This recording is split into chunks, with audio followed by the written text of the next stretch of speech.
ॐ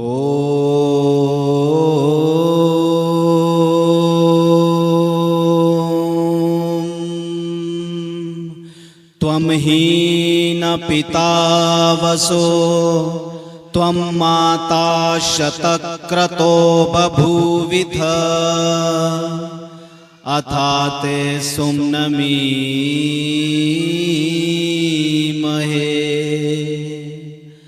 अथा ते सुम्नमीमहे।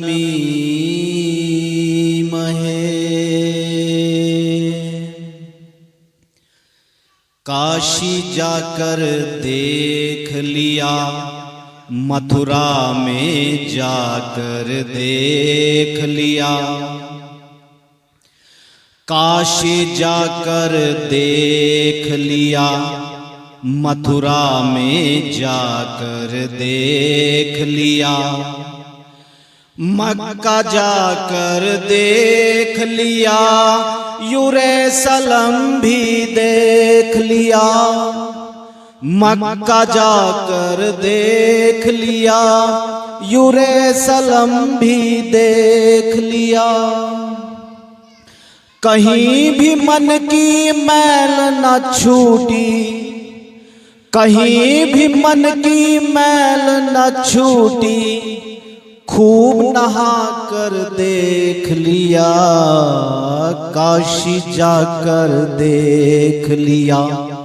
मथुरा में जाकर देख लिया।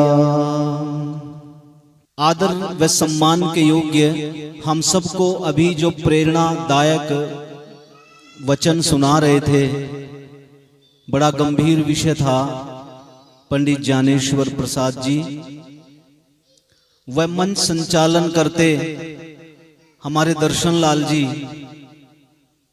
और कुछ आर्य समाजों से आए हुए गणमान्य, जैसे गुंद्याना आर्य समाज से आए हुए हैं, लाडवा आर्य समाज के पदाधिकारी गण, और हमारी ध्वनि को बहुत ही अच्छे ढंग से आप तक पहुंचाने का कार्य करने वाले हमारे यंत्र जो चलाने वाले हैं, मैं नाम नहीं जानता, और इस आर्य समाज के विशेष पदाधिकारी गण, प्रधान, मंत्री, कोषाध्यक्ष व अन्य सभी सदस्यगण,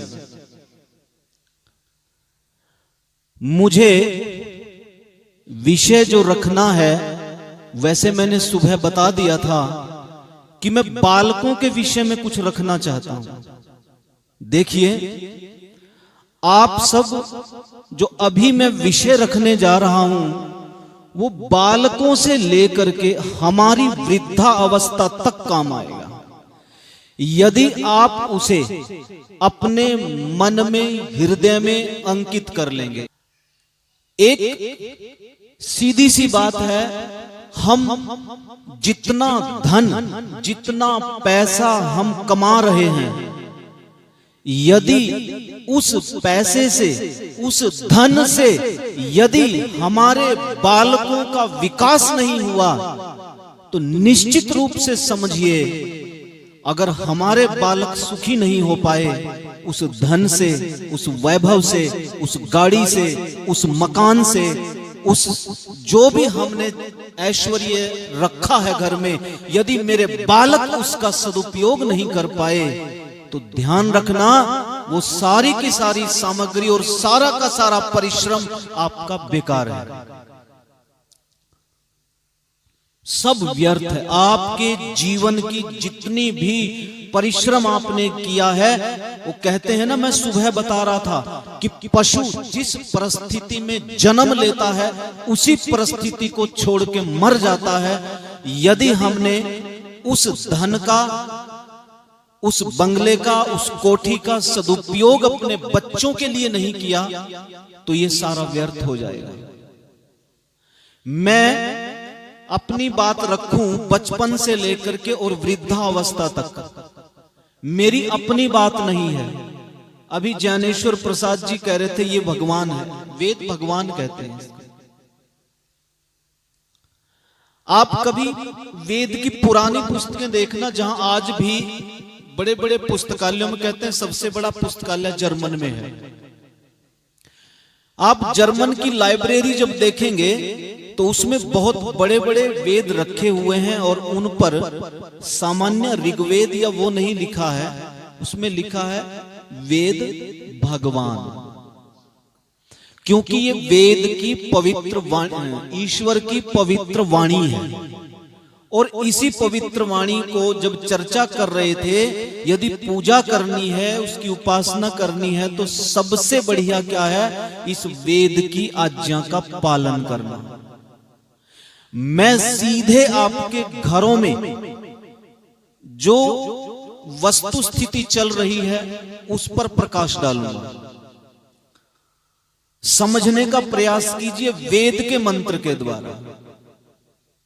यदि हम पुरानी परंपराएं उठा करके देखें, पुराना इतिहास, मैं पुराना इतिहास महाभारत से पूर्व का कह रहा हूं, यदि उसको ध्यान से समझें और देखें, ऐतिहासिक पुस्तकों को पढ़ें, तो मनुष्य की सक्रियता इतनी जबरदस्त है कि उसका एक मिनट भी व्यर्थ नहीं है।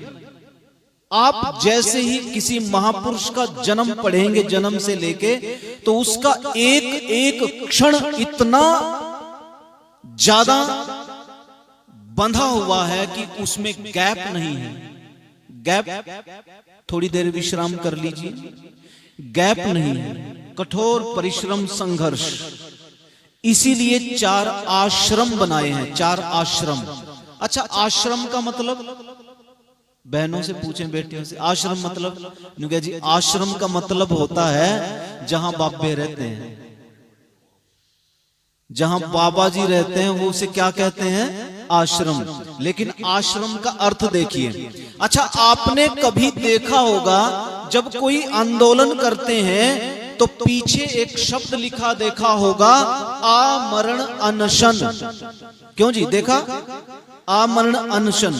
ये आमरण और आश्रम, मैं आमरण से आश्रम को समझाना चाह रहा हूं। आमरण का मतलब क्या है वहां, आमरण अनशन का मतलब क्या है ना?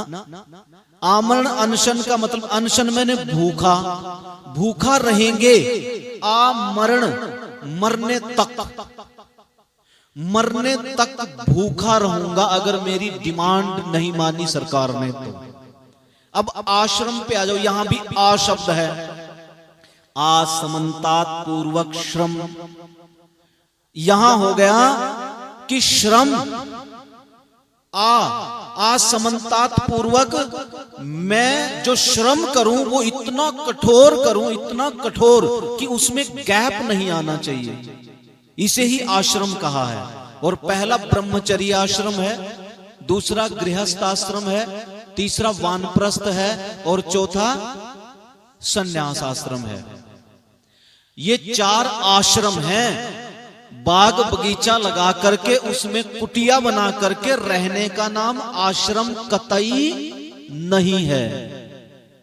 घर में रह के ही होता है, लेकिन इतना अवश्य है, वेद भगवान कहता है 8 का और 60 का घर नहीं रहना चाहिए। समस्याएं पैदा हो जाएंगी और हो रही हैं। जिसका 8 का और 60 का घर बैठा है, वहां समस्याएं आज भी ज्यों की त्यों हैं। आज मान लो इस बात को, चाहे कई वर्षों के बाद मान लेना, करना पड़ेगा। यदि इस सामाजिक व्यवस्था को, सामाजिक ढांचे को सुधारना है, सुखी होना है, तो पहले ही व्यवस्था कर लीजिए। कई लोग आज भी मेरे से कहते हैं, जब मैं अभी पीछे अल्हार गया हुआ था और छुटमलपुर उत्तर प्रदेश में, वहां पर जब मैंने बात छेड़ी तो 60 वर्ष का व्यक्ति कहता है 60 से ऊपर हो गए, मैं कहां जाऊं। मैंने कहा अब तुम्हारे लिए कोई जगह नहीं है, अब तुम्हारे लिए कोई जगह नहीं है। जिस व्यक्ति ने अपनी युवावस्था में अपने 60 साल के बाद की व्यवस्था नहीं की, तो वो बाहर भी रोएगा, ये पक्का है। समाज उसे जगह में नहीं रहने दे, क्योंकि समाज का वातावरण अभी वैसा नहीं है। अपनी युवावस्था रहते रहते कोई ऐसा स्थान निश्चित कर लीजिए जहां पति पत्नी दोनों रह सके। युवावस्था में ही करनी पड़ेगी ये तैयारी, तब तो आप 60 में निकल सकते हैं पति पत्नी दोनों। हाँ, घर छोड़ने का नाम वानप्रस्थ नहीं है पूरी तरह। बीच बीच में आते रहो, बच्चों को देखते रहो, तो देखना फिर कितना सम्मान करते हैं बच्चे, आपकी बात कितनी मानेंगे। जब आप 1 महीने में 15 दिन में घर आओगे, आपकी जो पुत्र वधू है, आप कुछ भी कहेंगे वो मान लेगी। और घर में रहते रहते अगर उससे रोज बातचीत करोगे तो नहीं मानेगी। ये व्यवस्थाएं हैं। अब ध्यान से समझिए, इन 4 आश्रमों में एक ही बात बताई गई है वेद भगवान ने कि सक्रियता रखो अपनी, वो छूटनी नहीं चाहिए। ये हमारी परंपरा में आ जाए, सक्रियता छूटनी नहीं चाहिए। बोले क्यों? क्योंकि वेद भगवान ने कहा है। क्या कहा है? कहा कुर्वन्न वेह कर्माणि, हम सक्रियता रखें अपने जीवन में। बोला कब तक? शतम समा, जब तक जिए तब तक सक्रियता रखें, हमारे शरीर काम करते रहें। बोले जी किन किन स्तरों पर सक्रिय रहें? 4 स्तर बताए हैं जी, आप ध्यान से सुनना। 4 स्तरों पर हम सक्रिय रहें, ये वेद भगवान कहते हैं। कौन कौन सी? शरीर के बल पर हम सक्रिय रहें, जब तक जिए तब तक हमारा शरीर कार्य करने की क्षमता उसके अंदर बनी रहे। अच्छा, युवावस्था में तो संभव है काम करना, धीरे धीरे क्या होने लग जाता है देखा आपने बुढ़ापे में। धीरे धीरे क्या शरीर की क्षमताएं वही रहती हैं। कोई कैसा भी हो, धीरे धीरे उसकी शारीरिक क्षमताएं कम होती चली जाती हैं। शरीर के लिए आपको युवावस्था में और बालपन में, अब मैं पूछना चाहता हूं सीधे, मुझे ये बताइए, क्या आपने अपने बालकों के लिए, अब सीधा बालकों को पूछ रहा हूं जी, क्या आपने अपने बालकों के लिए कोई ऐसी योजना बनाई है जिससे उसका शरीर जब तक वो जिए तब तक स्वस्थ रहे? बोलो जी, किसने ऐसी योजना बना रखी है कि वो जब तक जिएगा तब तक उसकी शरीर जो है वो कार्य करता रहेगा, समर्थ होता रहेगा उस कार्य करने में? हमारी कोई योजना नहीं है। हाँ, एक योजना जरूर है कि मेरा बेटा डॉक्टर बन जाए, इंजीनियर बन जाए, वो बीटेक करे, एमटेक करे। अच्छा, एक बालक ने ऐसा किया, हमने अपने बालक को जैसा बनाना चाहा वैसा बन गया। बोलो जी, बन गया कि नहीं बन गया? बन गया। और उसे एमटेक करने के बाद, एमबीए करने के बाद बहुत अच्छी नौकरी मिली और एक कंपनी में उसे 1 करोड़ रुपए का पैकेज मिला। लेकिन शरीर कैसा है जानते हो? डॉक्टर ने बंद क्या क्या किया है उसका जानते हो?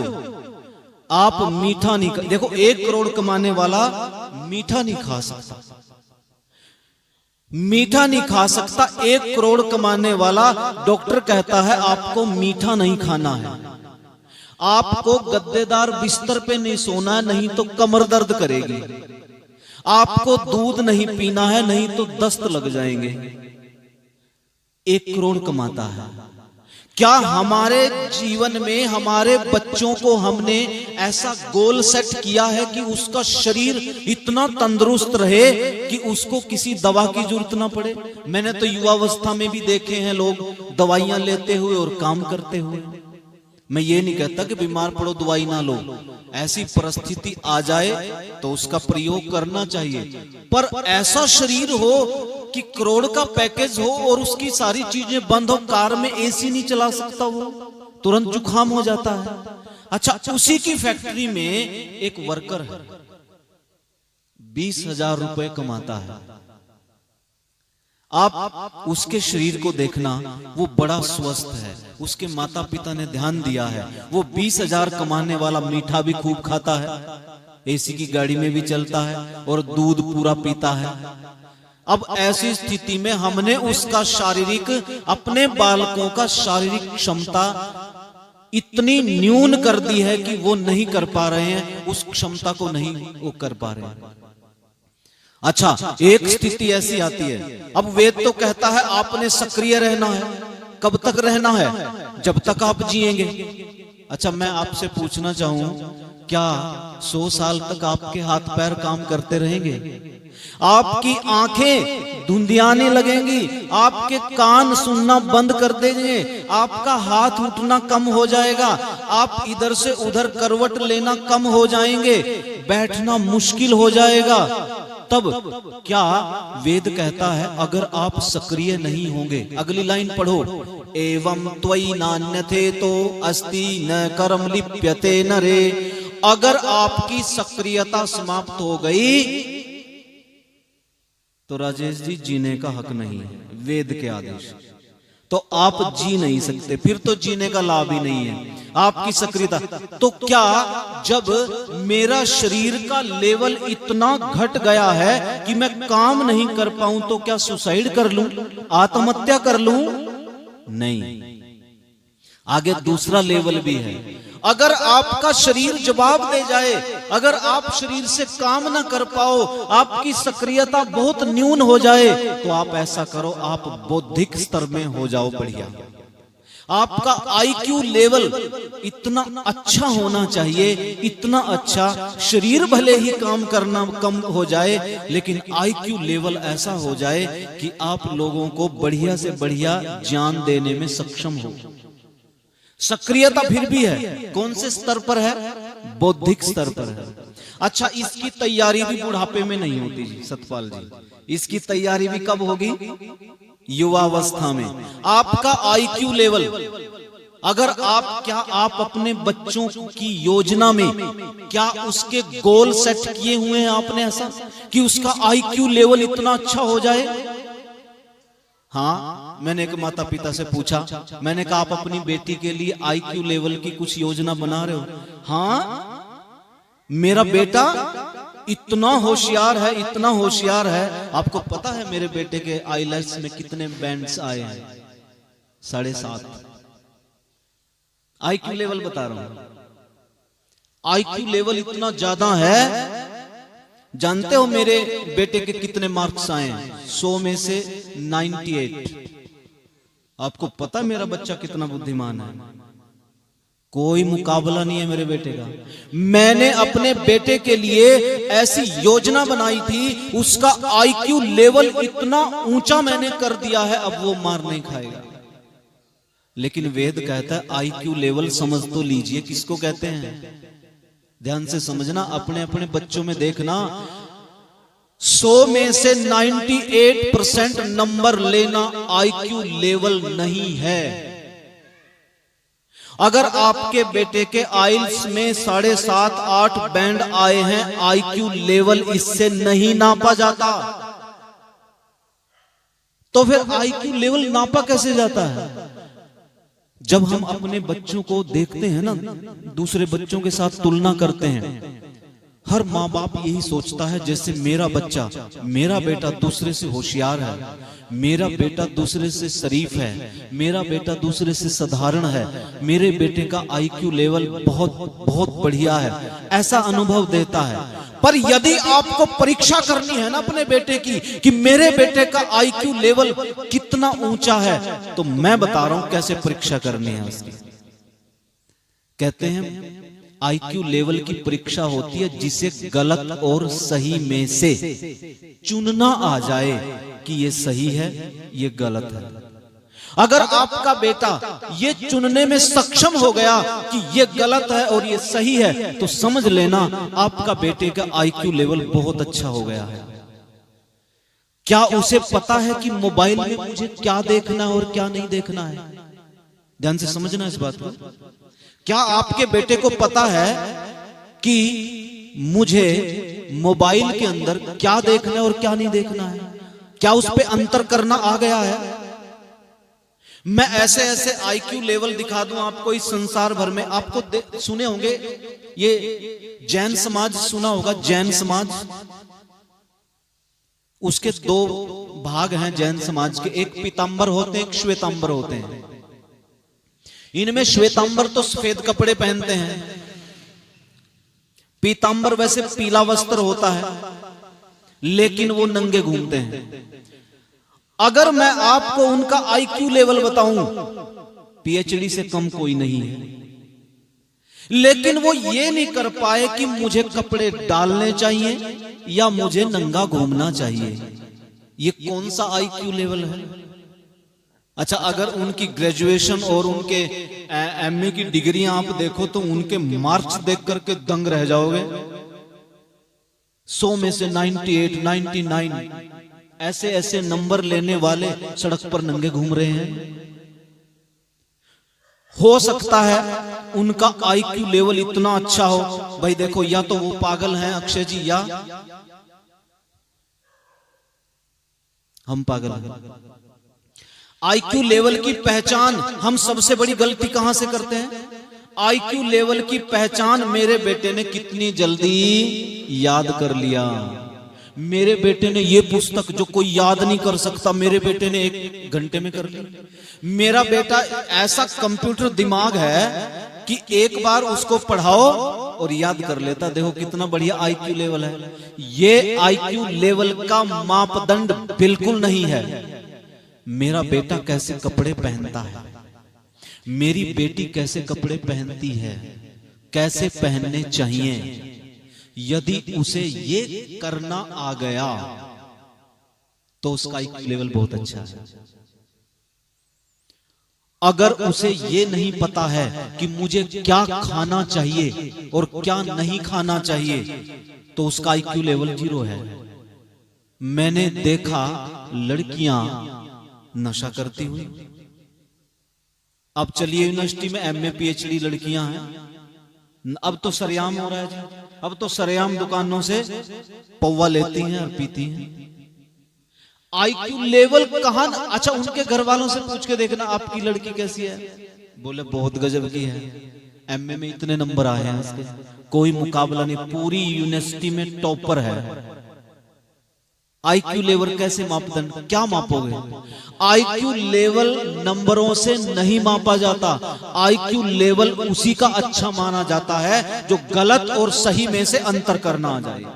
और सबसे बड़ी, जानते हो कहां पता लगता है आईक्यू का? मेरा मित्र कौन बनेगा, मेरा साथी कौन बनेगा।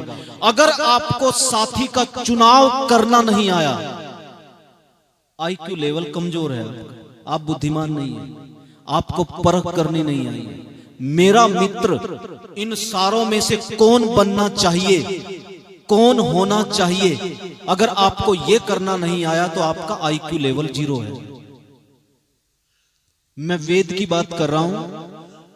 आईक्यू लेवल कह लो, बुद्धिमान कह लो, बुद्धिमान की निशानी यही है।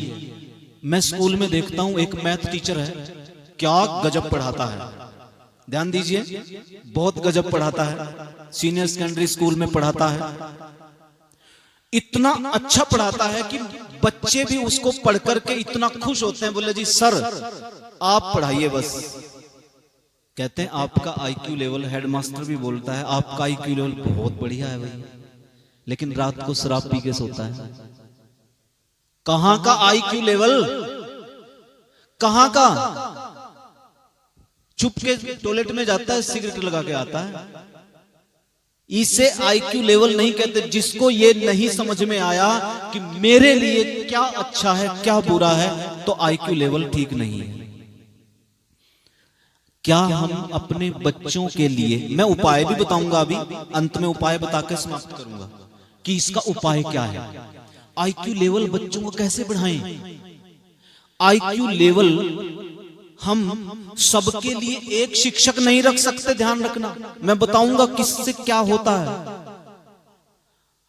इसलिए एक ही तराजू है, गलत और सही में से जब चुनना आ जाए तो उसका आईक्यू लेवल बढ़िया है। ठीक है। अच्छा, आईक्यू लेवल तो है, हम सब लोग देखते हैं कि चलो सक्रियता इसमें बना लेंगे, कोई बात नहीं, सक्रियता बन जाएगी। फिर अगली बात आती है, तीसरी बात आती है, आईक्यू लेवल से हमने क्या कर लिया, मित्र का चुनाव कर लिया। राजेश जी बहुत अच्छे हैं, मेरे मित्र बनने लायक हैं।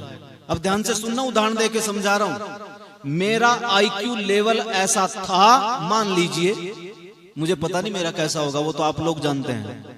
मेरा आईक्यू लेवल ऐसा था, मैंने राजेश जी को अपना मित्र बना लिया, और मित्र बनाने के बाद, क्योंकि चुनाव मेरा मान लीजिए अच्छा है, अच्छा था, मित्र अच्छा बन गया, लेकिन उसके बाद मेरा मानसिक भावनाएं अच्छी ना हो। अगर मेरी मानसिक भावनाएं अच्छी ना हो तो राजेश जी कितने दिन तक मेरे मित्र बने रहेंगे?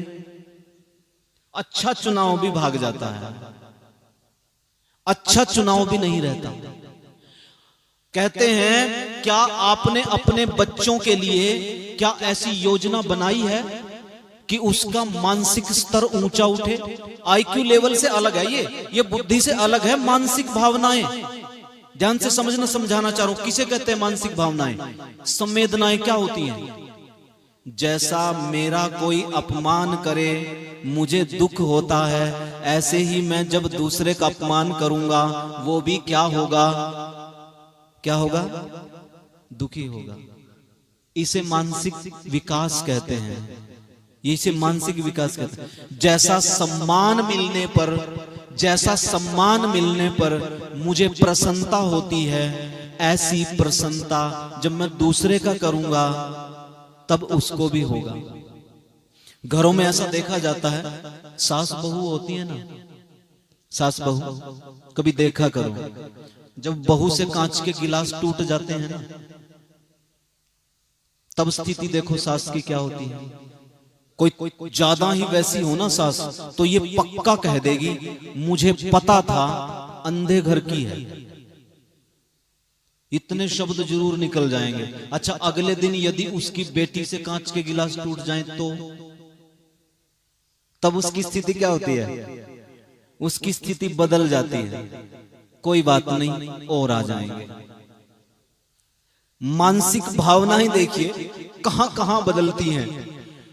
अगर आईक्यू लेवल तो बहुत अच्छा हो गया, लेकिन मानसिक भावनाएं यदि नहीं बढ़ाई तो तब फिर गड़बड़ हो जाएगा। सारा चुनाव किया कराया सब पानी फिर जाएगा।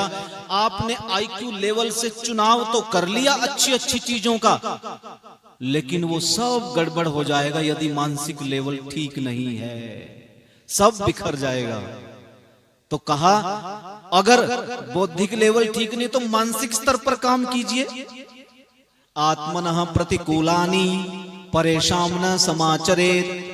जो मुझे अच्छा नहीं लगता मैं दूसरे के साथ ना करूं, और जो मुझे अच्छा लगता है दूसरे का सहयोगी बनूं। इसे कहते हैं मानसिक लेवल अच्छा। जब आप ना, यहां पर कोई ऐसा बैठा है जिसने बाल विकास, एक हमारी उसमें आता है सिलेबस में, बाल विकास, हिंदी में बोल रहा हूं, उसमें ये चीजें बताई जाती हैं कि जो सामाजिक बुद्धि होती है ना, वो सबसे नंबर 1 होती है। सामाजिक बुद्धि ये वही है, मानसिक विकास है। तो कहा सक्रियता रखो, शरीर पर नहीं रख पाए तो किस पर रखो? बौद्धिक स्तर पर रखो, लोगों के साथ जुड़े रहो। बौद्धिक स्तर पर नहीं रख पाए, मानसिक स्तर पर रखो। अपने बालकों को तैयार कीजिए, उसका शारीरिक क्षमता बढ़े, उसका बौद्धिक लेवल बढ़े, उसका मानसिक लेवल बढ़े। और चौथा तो भाई देखो कोई कोई कर सकता है। चौथा लेवल, अगर आपके घर में ऐसी योजनाएं हैं, मैं तो कहूं सबसे सौभाग्यशाली मां है वो। दूसरे समोल्लास में बोल तो दिया है महर्षि दयानंद ने, क्या? मातृमान पितृमान आचार्यमान पुरुषो वेदा। वो धन्य है वो मां। और ये भी लिख दिया, बैरी वो मां बाप है। बैरी भी लिखा है आगे चल करके, ये न बालो न पाठिता। जो अपने बालकों को शिक्षा नहीं देती वो बैरी है, वो पिता बैरी है, वो शत्रु है। तो मां सौभाग्यशाली है वो जिसके जो पुरुषो वेदहा, जो ज्ञानवान है, जो उसका शारीरिक क्षमता बढ़ाए, जो उसका आईक्यू लेवल बढ़ाए। आईक्यू लेवल समझ रहे हो ना, नंबर नहीं, आईक्यू लेवल गलत और सही की पहचान करा दे उसको। दूसरे समोल्लास पढ़ लेना सत्यार्थ प्रकाश में, भूत प्रेत से लेकर के सारी जानकारियां बच्चे को मिल जानी चाहिए मां के द्वारा। कहां कहां उसको भय लगता है, कहां कहां डर लगता है, क्या क्या अच्छी चीजें हैं, क्या क्या बुरी चीजें हैं, उसको सब बता देना चाहिए। ये मां धन्य है, ये पिता धन्य है जो इस प्रकार का होता है, पुरुषो वेदः। और आत्मिक बल जी जानते हो, आत्मिक बल बस अंत में बता करके और इनका उपाय बता के समाप्त कर दूंगा। जिसका आत्मिक बल बढ़ जाता है, कहते हैं वसुधैव कुटुंबकम, बस उसे फिर फर्क नजर नहीं आता, उसे अपना बेटा और पराया बेटा वो ऊंचा उठ गया, वो सबको एक समान दृष्टि से देखने लग जाता है। इसे सन्यास भी कहते हैं। ये तो आजकल की स्थितियों में तो इसको छोड़ दीजिए, बड़ा मुश्किल है, ये बड़े ऊंचे लेवल की। लेकिन 3 स्तरों पे तो हम बालक को कर सकते हैं ना। कौन कौन से स्तर पर? शारीरिक स्तर पर अपने बच्चे को ऐसा मजबूत बना लीजिए शरीर से कि जब तक वो जिए तब तक सक्रिय रहे। आईक्यू लेवल बढ़ाइए उसका, अच्छे बुरे की पहचान कराइए।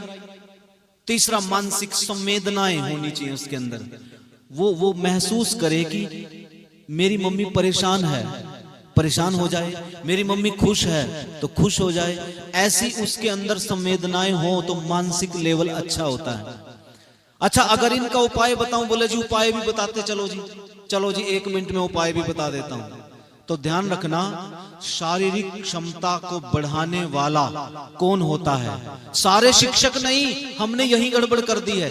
एक उसका नाम है प्रशिक्षक। क्या नाम रखते हैं जी उसका संस्कृत में? प्रशिक्षक। प्रशिक्षक, और इंग्लिश में बोल देते हैं पीटीआई, डीपी आदि आदि सुने होंगे ये सब। इनको क्या कहते हैं संस्कृत में? प्रशिक्षक। प्रशिक्षक ही एक ऐसा है जो उनकी शारीरिक क्षमता को बढ़ा देगा, उनको मजबूत कर देगा, ऐसा शरीर कर देगा उनका कि जो जब तक जिएगा तब तक उसका शरीर मजबूत रहेगा, सक्रिय रहेगा। और सुनो, ये प्रशिक्षक जो है ना, आईक्यू लेवल नहीं बढ़ा पाएगा, ध्यान रखना, क्योंकि उसका स्तर कहां तक है? शरीर तक है, उसका सारा जोर लगेगा वहीं तक। बोले जी फिर आईक्यू लेवल के लिए क्या है? उसका नाम है शिक्षक। अच्छा, आपने ये बता दिया, उसका नाम प्रशिक्षक रख दिया, इसका नाम शिक्षक रख दिया, क्योंकि वो प्रैक्टिकल भी तो करा रहा है ना, इसलिए वहां प्रशिक्षक शब्द आ गया। शिक्षक केवल बौद्धिक लेवल तक है, मानसिक लेवल नहीं। शिक्षक कभी भी मानसिक लेवल नहीं सुधार सकता बच्चे का। जितने सारे स्कूल हैं, जितने सारे कॉलेज हैं, ये सारे शिक्षक में आते हैं। इन बच्चों का आईक्यू लेवल बढ़ा देते हैं, लेकिन वो भी अच्छी तरह नहीं बढ़ाते। और अच्छी तरह बढ़ाते तो बताइए, एक रिश्वत लेने वाला फर्क करता कि नहीं फरकता कि क्या अच्छा है क्या बुरा है? इसलिए आईक्यू लेवल उनका नंबरों वाला है, ये जो शिक्षक हैं। पर शिक्षक एक कर सकता है यदि उसको नॉलेज होती है। 2 हो गए। तीसरा, मानसिक लेवल बढ़ाने वाला, हमारे संस्कृत के विद्वान कहते हैं एक ही व्यक्ति होता है और उसका नाम है आचार्य। ये शब्द आया है, अगर आपने मानसिक लेवल बच्चों का बढ़ाना है तो आचार्य ही ये काम कर सकता है, क्योंकि आचार्य का मतलब होता है आचिनोति बुद्धिमती वाव, अर्थात जो चुनना सिखा दे और जो संवेदनाएं सिखा दे करना। आत्मनः प्रतिकूलानि परेशान न समाचारित, उसे आचार्य कहा गया है। लेकिन आचार्य तो नहीं रहे, जब आचार्य नहीं रहे तो मानसिक लेवल कहां से होगा? तब क्या करें?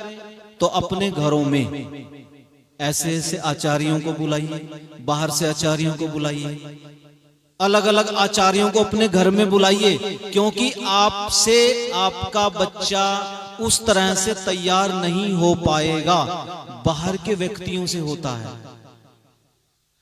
ये है जी आचार्य। अच्छा, जो आत्मिक बल बढ़ा दे उसे वो कौन करेगा? वो आचार्य नहीं कर पाता, उसे करेगा गुरु, उसे गुरु कहते हैं। ये चार अलग अलग शिक्षक हैं, इन चारों में अलग अलग योग्यताएं हैं।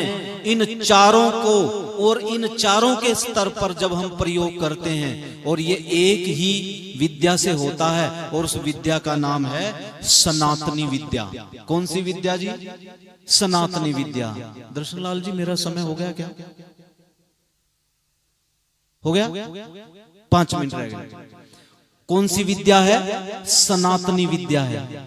सनातनी विद्या किसको कहते हैं जी? अच्छा, सारे हिंदू बोलते रहते हैं सनातनी, हम सनातनी, हम सनातनी। वास्तव में ये सनातनी नहीं है, ये हिंदू हैं। हिंदू और सनातनी अलग अलग होता है। सनातनी तो आर्य होते हैं। क्यों? तो फिर ये अपने आप को क्यों कहने लगे सनातनी? तो ध्यान से सुनना।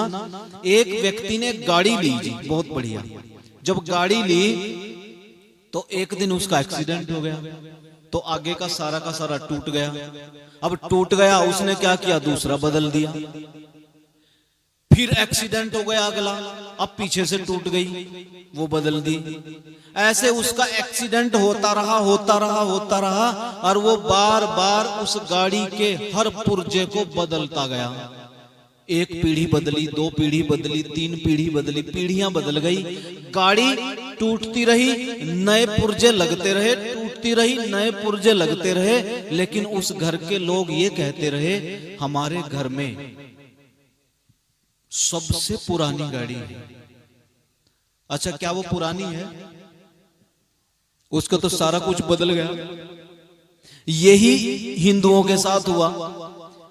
जब ये आर्य थे ना हिंदू, तब विदेशी आक्रमणों का जब एक्सीडेंट हुआ ना इनके साथ, तो इनकी विचारधारा बदली। सबसे पहले क्या बदले उन्होंने? ग्रंथ बदल दिए, वेद के स्थान पर पुराण ला दिए। फिर दूसरा एक्सीडेंट हुआ। दूसरे एक्सीडेंट में पहले तो करते थे निराकार की पूजा, ध्यान लगा करके। फिर उस एक्सीडेंट से बदलाव आया, वो घंटे घड़ियाल बजा करके मूर्ति पूजा, साकार पूजा आ गई। फिर तीसरा एक्सीडेंट हुआ। तीसरे एक्सीडेंट में पहले ब्राह्मण, क्षत्रिय, वैश्य, शूद्र होते थे, फिर जातियां बन गई। अच्छा, जब सारा बदल ही गया है, फिर भी आप सनातनी कह रहे हो अपने आप को? ये सनातनी नहीं है। सारा कुछ चेंज हो गया, लेकिन फिर भी ये कहता रहा कि हमारी गाड़ी सबसे पुरानी है। पुरानी नहीं है, सब कुछ बदल तो दिया है। इसी से ही हमारे बालक, इसी सनातनी विद्या से हमारे बालक क्या कर पाएंगे? शारीरिक क्षमता जैसे हनुमान जी, बौद्धिक लेवल जैसे श्री राम जी, और संवेदनाएं श्री कृष्ण से सीखिए। मानसिक लेवल कितना ऊंचा। और आप जितने ऋषि, महर्षि, विश्वामित्र आदि हैं, उनका आत्मिक बल देखिए, महर्षि दयानंद का आत्मिक बल देखिए। ये सारे बल एक ही कारण से आए हैं, वो है सनातनी विद्या। अच्छा, मुझे बताइए, जब स्कूलों में आपके बच्चे को सनातनी विद्या नहीं मिलेगी तब क्या करोगे? मैं आपसे पूछना चाह रहा हूं, जब सनातनी विद्या नहीं मिलेगी आपके बच्चे को, तो क्या करोगे आप? है कोई रास्ता? तो रास्ता एक ही बचता है। क्या? ये जितने भी 60 साल के हो जाते हैं ना, जितने 60 साल के, इनको बाहर काटो, घर से बाहर। फिर ये क्या करेंगे? घर से बाहर निकाल करके इनको उसको उसके घर में भेजो, उसके घर में भेजो, जा वही उपदेश करके आ, शाम को आ जाइए यही, फला घर में जा, वहां उपदेश दे के आ, तेरा वानप्रस्थ है, अब फला घर में जा, वहीं खाना खा के आइए और बच्चों को उपदेश करके आइए, फिर आ जाइए। ये जितने 60 साल के बैठे हैं, इनको जल्दी से बाहर निकाल लो, बहुत बड़ी असम्मान होएगा। देखो, बाहर काटने का मतलब नाराज ना होइए भाई। अच्छा, एक बात बताओ, जब वेद की आज्ञा का पालन नहीं करेगा फिर क्या करेंगे? जबरदस्ती करेंगे। तो वो देखो, बहुत अच्छा लेवल है और सभी इस बात को मेरे हिसाब से समझ गए होंगे। बात और भी लंबी हो सकती थी, लेकिन मैंने इसको बहुत संक्षिप्त रूप में आपको समझाने का प्रयास किया है। लेकिन इसको भूल मत जाना, अपने घर में इंप्लीमेंट करके देखो। अच्छा, मुझे इन पे तो कम यकीन है, आप लोगों पे ज्यादा है। बात समझ गई सारी बहनें बेटियां? समझ गई ना क्या क्या करना है अपने बच्चों को? 4 लेवल देने हैं। इस गलत फहमी में मत रहना कि मेरे बच्चे के नंबर बहुत अच्छे हैं। ये गलत फहमी सबसे ज्यादा मार देती है। उस पे अंतर करना आना चाहिए। ये सिखाना है आपको। उसका आईक्यू लेवल बढ़ाइए, उसका मानसिक लेवल बढ़ाइए, ताकि सारे जीवन भर उसकी सक्रियता रहे। तो अधिक नहीं कहता हुआ, आपने मुझे बड़ी ध्यान से, कल से आप लोग सुन रहे हैं भाई, देखो मेरे से कोई ऐसी वैसी बात हो गई हो तो मैं क्षमा प्रार्थी हूँ। प्रयास किया है, आप ही के बीच का हूँ, कोई ज्यादा बड़ा विद्वान तो नहीं हूँ, आपके पास से ही आता हूँ। और ये राजेश जी हर बार मुझे न्योता दे देते हैं। मैंने तो एक की बार कहा था भाई और विद्वानों को बुलाओ बदल बदल करके, ताकि अच्छा रहता है। तो आप सबसे बड़ा प्रेम मिला, और मैं सभी का फिर से जो दूर दूर से आए हुए हैं आज इस मौजों से, उनका भी बड़ा बड़ा धन्यवाद है। तो आप सबको बहुत बहुत धन्यवाद। नमस्ते जी।